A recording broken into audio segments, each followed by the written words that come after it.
G'day everyone, hope you're doing really well. I'm back with another pathing tutorial. It's Taggy here and I'm really interested in showing you how we can create very narrow cattle pens while maintaining the sharp angles and structure in a modular sort of way. And if you've tried making paths like that with the default tools, you'd know it's extremely fiddly and annoying. So these techniques are complex, but hopefully, yeah, it will give you something to think about and how to make something that looks very tidy like this one with all our guests neatly packaged in there ready to ride. So stick around, let's get into it.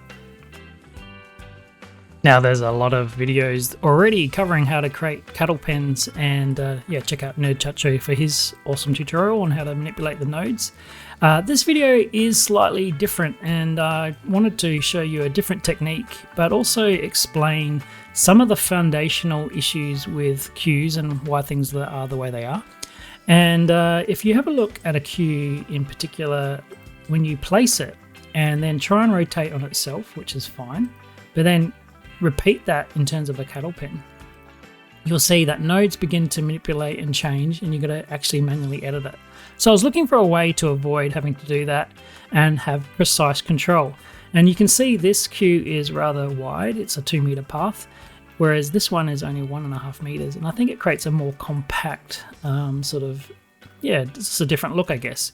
You can replicate these techniques for a wider path as well, that's fine too. But yeah, we're going to have a look at how to create a narrow and consistent grid structure for queues. And I'm sure there'll be something there for you to learn on the way. But first, a bit of a disclaimer. So many, people will probably say, why isn't this just built into the game? Why isn't it easier? And I just want to say I completely get that. I understand that we should be able to just place, right angles and grids for things like cattle pens, which would be nice.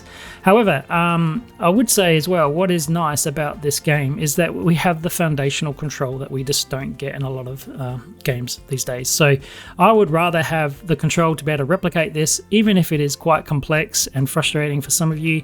I personally would rather have the control rather than something that I can't manipulate. So, it's a bit of a catch-22 in that regard, but hopefully, at least if you're interested in how to work around some of these complications that you get with the standard tools, it might be of benefit anyway. So with that said, let's have a look at some of the detail. So the main difference between, say, a path and queue is that paths can be placed at random and they have no directional flow. Whereas a queue, if we come into the queue tool, we can see as we place it, there's a center line there which indicates the flow of traffic, and that's really important for the game to know how guests should line up.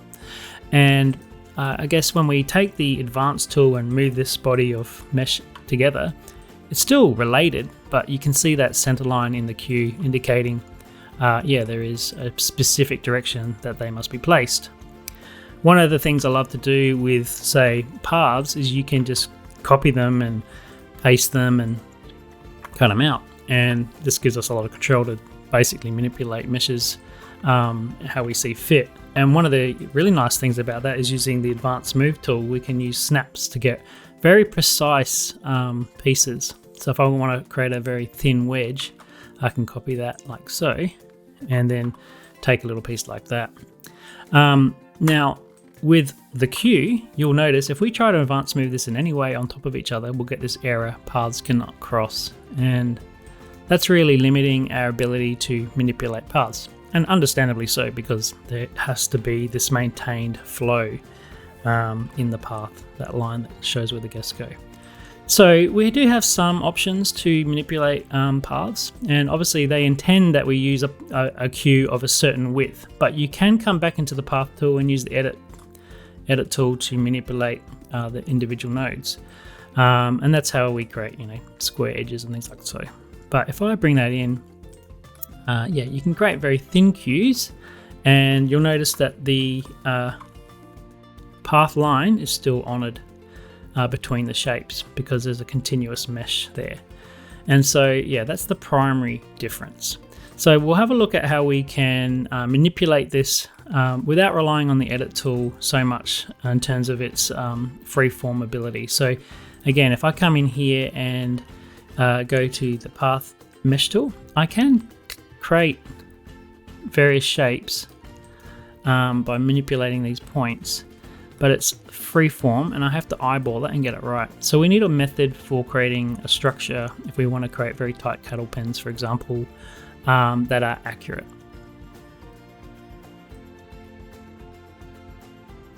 So there are various methods for creating grid structures, and I like to use a stamp, and we can use paths to guide our cues. And we know a cue is 2 meters by 2 meters and a path stamp is 4. So all I can do is use the snap distance and advanced copy and make myself a smaller grid. So if I want to create a really fine cattle grid, it's certainly possible, this method. And what I'm doing is creating a little piece, which is a grid that is 1.5 meters by 1.5. Now, you only have to do this once, but the way we needed to create it is to duplicate it with the advanced move and snap distance. If I try to use a move, it's not going to sort of jump into place because it's too small. The threshold, I think, is 2 meters for a snap to work like that. But once you do it, it's done. It doesn't take too long. So we just copy these, pull them across, get ourselves another row and put it through. It really doesn't take that long. It just feels like work. Once it's copied, it gets exponentially bigger. So anyway, I've got a grid now and I can throw that across there. So with this structure, I've got a backup and I can start playing. Let's have a look. Okay, so cool. We've got a nice 1.5 meter grid as a template. And what we can do is take pieces of this grid and delete it. Come back to our cue tool and use it as a bit of a guide. And so the line tool will nicely snap and we can create a horizontal or a vertical piece just like that. Now, taking these, we can create as many copies of these as we need. So I'll just make a few as a backup. And we can use our edit tool again. And this time, because we're in the grid structure, I don't have to I guess, guess or eyeball it, because it's going to snap. And so we can create a corner piece by doing 2 matching or 2 opposing edges on a vertical and horizontal piece. And why that's cool is if I bring that in now and bring it down here, we've created essentially a corner piece that flows from here to down here. And yeah, you can see the center line is rotating around on itself. Now this is cool in some respects, but there's some limitations with a small piece like this. And if I rotate that and try and touch it like that as the end of a cattle pen, it sometimes works and sometimes doesn't. In this case, it's not working. It says paths cannot be crossed. And so, yeah, it's limiting. And that's annoying because it would be perfect if we could just duplicate this one. If I rotate it like so and do a zigzag pattern, in this case it'll work. And we can certainly, yeah, get a bit of a zigzag shape. So in some circumstances it works, but it's really inconsistent. So I needed to find another way. So let's have a look at that. So to create an end piece for a cattle pen, I've shown you that this doesn't really work rotating on itself, but we can still use it as a starting point for a better piece. And I'm going to bring that out here. And we'll take a horizontal, we'll move that into place. Notice I'm still using my snap setting, and this is making it so much easier.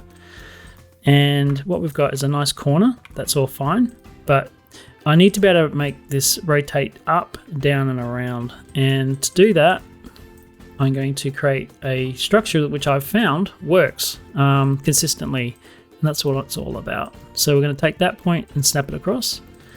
And I need to do it for this piece as well.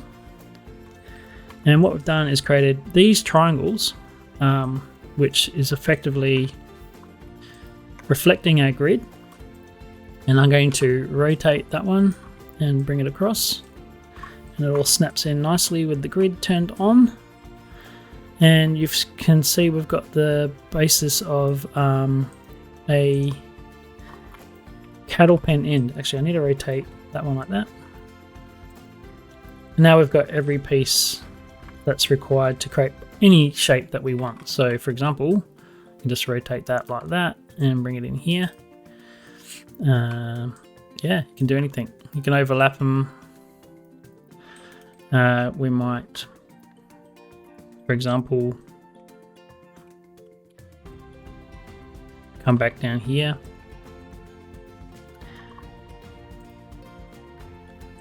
Actually, I need that one. That one. You can create maze shapes, and there's none of that distortion that we're seeing when we lay out path, and it's thinner. So yeah, these little triangles are really handy, and yeah, it may not be perfect, but it does the job. So how do we create a cattle pen proper? Well, if you look at this, you can see it's a bit of a squiggly line because of those angles. You get away with it. But if we take, let's say, the end here that we've created and place it down like so, I can get a vertical piece and bring it across, place it there and there. And what we can do now is use the edit tool again and just bring these guys in. I need to do the edges first. There we go. Now I've got a nice cattle pen with a square edge. And I can take this guy again, like so. Take that whole structure, and the purpose of those square ends is it makes the queue in between the turns straight. Right? So again, you can manipulate those as much as you like, create your own structures as you want. And by having some definition in the middle there with those squares, we can yeah, further control things. So that's how you create a cattle pen. And as I said, it's only 1.5 meters wide, which is extra cool to create something really tight for the gas to flow through, something more unique in your park. So just a reminder, why was this necessary? Well, if we try and create queues with our line tool, even at the specified width, we can still run into problems. Yeah, and as you can see here, I can't easily control the structure. We've got the snapping tool on to help us, but yeah, we'll even find that I can't bring a path into there, for example. So you just got to be patient with it. It will do really nice queues, obviously, as a line, but if you want something much more structured and ordered, I reckon this is the way to go. So let's have a look at creating a little bit of a maze to finish this out. So I created myself a range of shapes to maintain a 1.5 meter snap grid for our queue. And it works kind of well, especially if we focus on these triangle pieces. You can pretty much create any layout you like this way. So paths that wrap around themselves are not an issue at all. And you can continue those on because each piece is uniform in size. However, if we try to create something like this S here with a square edge, you're going to need to use some of these other pieces. And that can create problems if you're not careful about what you're doing. So for example, if I want to continue on this shape, but I, in this case, pick this piece and bring it in, it's not going to let me actually add it. And that's because it's trying to introduce a point on the back of this triangle that doesn't exist. And so if you have a look at this triangle, in this scenario up here, I have to put a triangle first and then a piece to finish it off. So yeah, we can copy that, no problem, and place it in, and that'll work just fine. So once you've created your little components, you may want to duplicate them and, you know, align them all up. And you're thinking, great, that's working well. But for example, as I said, these edges need to align. And so the top of this one is a 2x1 and this one is a 1x2. And if we try to bring them together, it's not going to allow it because there's a mismatch. So you've got to be a little bit creative in your problem solving. And once you've created your structures, you'll get a feel for it and it becomes a lot easier. Something to be aware of is if you have a triangle like this one and place it down and then accidentally put another one like that, sometimes it allows it. And what this has actually done is created an additional node where that point of the triangle was. So coming into the edit tool, you can see there it is, that extra point, and that can create problems as well. You can always merge them back in and get rid of them like so. And then you've got your full shape again. So that's important to understand. So coming back to our little S here, if we wanted to stack these on top of each other, we need those lines to be compatible. And I'm not entirely sure, but there is a complexity that works sometimes and doesn't. And so the best approach is to figure out, okay, well, how can I make that edge match that edge without, altering the ultimate structure? So I could take this triangle, for example, and this triangle, and then bring the edit tool back, and using the existing points, we still maintain the integrity of our grid. Now I've got some new pieces in here that are a lot longer, but they have a compatible edge. And so now as we stack them, it's going to be fine. So yeah, you got to use a bit of creative problem solving to do that. But once you've created sort of blocks like this, then they're very easy to be repurposed and used. So it's quite handy as well. So you'll find that you can get some very interesting compatibility if you just take a little bit of time to think about it. So yeah, we're on our way to creating a pretty complex maze piece now while maintaining the integrity.